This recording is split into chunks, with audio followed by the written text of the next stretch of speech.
Hello दोस्तों। देखिए, कोविड-19 corona virus की वजह से अभी तक लॉकडाउन है और जिसकी वजह से हमारी पढ़ाई बहुत पिछड़ गई है और स्कूल कॉलेज बंद हैं। वो लोग भी अब ऑनलाइन क्लासेस देके सिलेबस को पूरा कराने की कोशिश कर रहे हैं।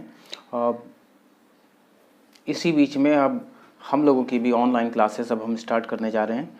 आप लोगों का स्वागत है राणा एकेडमी ऑफ कॉमर्स में। मैं हूँ धीरेन्द्र राणा। जो लोग भी कॉमर्स में इंटरेस्टेड हैं और कॉमर्स लाइन में जाना चाहते हैं तो उनके लिए हमारा ये चैनल बहुत ज़्यादा लाभकारी है। तो इस चैनल से जुड़ें और वीडियो को ध्यान से देखें, ज़्यादा से ज़्यादा शेयर करें। आज से हम लोग अपनी क्लासेस स्टार्ट कर रहे हैं। तो चलिए स्टूडेंट, आज की हमारी क्लास है। आज हम कॉमर्स की फ़र्स्ट क्लास स्टार्ट कर रहे हैं और फर्स्ट क्लास में आज हम समझेंगे कि बही खाता और लेखा शास्त्र को, यानी अकाउंटेंसी को, अकाउंटेंसी में क्या होता है। अब बुक कीपिंग एंड अकाउंटेंसी ये हमारा आज का टॉपिक है। आज हम इस टॉपिक पे बात करेंगे। चलिए शुरू करते हैं। देखिए, आज हम आपके साथ चर्चा करेंगे कि बही खाता और लेखा शास्त्र अर्थात बुक कीपिंग और अकाउंटिंग की बेसिक कॉन्सेप्ट के बारे में। हमें कॉमर्स विषय की बेसिक कॉन्सेप्ट के बारे में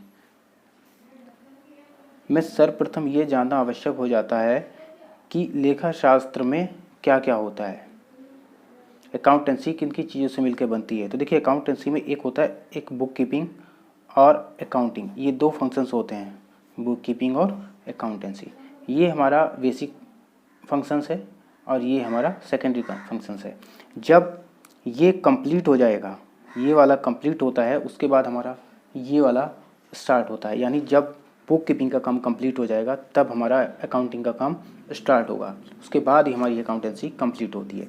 तो सबसे पहले हम ये समझ लेते हैं कि बुक कीपिंग क्या है और अकाउंटिंग क्या है। तो बुक कीपिंग जनरली इसको हिंदी में पुस्तक पालन बोला जाता है। पुस्तक पालन, पुस्तक का मतलब पुस्तक और पालन का मतलब उनका पालन करना। तो और इंग्लिश में देखें तो बुक कीपिंग पुस्तकों को रखना हो गया, बुक्स को रखना। तो चलिए देखिए, बुक कीपिंग का सामान्य अर्थ निकलता है पुस्तकों को रखना, परंतु लेखा शास्त्रीय अकाउंटेंसी में बुक कीपिंग अथवा पुस्तपालन का अर्थ होता है वित्तीय लेन देन, जो फाइनेंशियल ट्रांजेक्शन्स होते हैं उनको नियम के अनुसार उनका लेखा उनसे संबंधित पुस्तकों में करने से होता है। अर्थात प्रत्येक दिन के जो भी लेन देन होते हैं उनका लेखा पुस्तकों में करना ही पुस्तपालन कहलाता है। तो आप समझ गए होंगे कि पुस्तकों को रखना पुस्तपालन नहीं है, बल्कि पुस्तकों में लेखों को करना ही पुस्तपालन है। यानी उन पुस्तकों के नियमों का पालन करना, नियम के अनुसार उनकी एंट्री करना ही पुस्तपालन कहलाता है, जिसको हम इंग्लिश में बुक कीपिंग बोलते हैं। अब इसकी परिभाषा देख लेते हैं। इसकी परिभाषा है, पुस्तपालन व लेखा कर्म वह कला और विज्ञान है जिसमें किसी भी वित्तीय सौदों का, फाइनेंशियल ट्रांजैक्शंस को नियमानुसार एक निश्चित प्रणाली के अनुसार और निश्चित बुक्स में रखना ही आपका पुस्तपालन कहलाया जाता है। यानी any transactions recording with certain rules in the certain books, जो हमारी सर्टन बुक हैं उनमें रखना ही आपका बुक कीपिंग कहलाता है। तो बुक कीपिंग में जो हमारा काम होता है वो लेन देनों की पहचान करना होता है कि जो हमारा ट्रांजैक्शंस है वो किस नेचर का है। जिस नेचर का ट्रांजैक्शंस है उसी नेचर के अकॉर्डिंग उसकी एंट्री उससे रिलेटेड बुक में की जाती है। अब बात कर लेते हैं सेकेंडरी फंक्शंस अकाउंटिंग, जिसको हम लेखा कर्म बोलते हैं। लेखा कर्म में देखिए, बुक कीपिंग को समझने के बाद अब हम बात करेंगे लेखा कर्म की, जिसे अकाउंटिंग करना कहते हैं। देखिए, पुस्तपालन व लेखा कर्म में अंतर समझना आवश्यक होता है। लेखा कर्म का कार्य पुस्तपालन के बाद प्रारंभ होता है। बुक कीपिंग यानी पुस्तपालन में प्रतिदिन के लेखे जर्नल में किए जाते हैं। इसमें किसी प्रकार का कोई भी हमारा एडजस्टमेंट, समायोजन नहीं होता है। कोई लाभ हानि का पता हमारा बुक कीपिंग से नहीं चलता। परंतु जो लेखा कर्म है अकाउंटिंग, इसमें समय समय पर इनमें समायोजन किए जाते हैं। लाभ हानि खाता बनाकर आर्थिक स्थिति का ज्ञान प्राप्त किया जाता है। लेखा कर्म यानी अकाउंटिंग में प्रॉफिट एंड लॉस बनाना, तलपट बनाना, आर्थिक चिट्ठा बनाना आदि आता है। अर्थात हम कह सकते हैं कि जहाँ पुष्पालन का कार्य समाप्त होता है वहाँ लेखा शास्त्र का कार्य प्रारंभ हो जाता है। अब इसको आप ऐसे समझ लें कि फर्स्ट जो फंक्शन है हमारा बुक कीपिंग,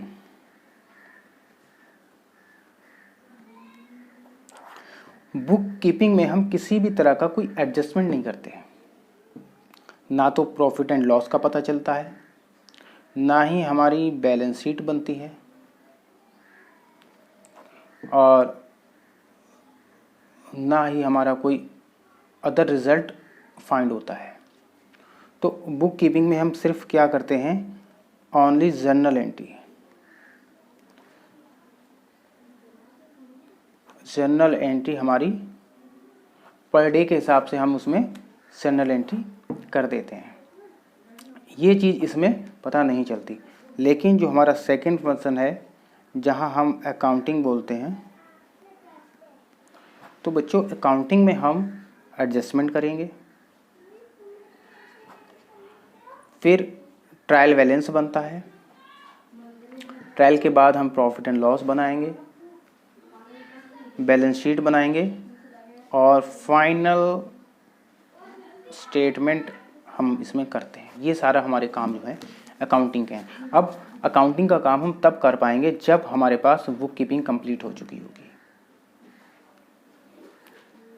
कहने का मतलब है कि नींव बनाने के बाद ही हम छत डालते हैं। तो सबसे पहला काम हमारा यहाँ है, दूसरा काम हमारा यहाँ से स्टार्ट हो जाता है।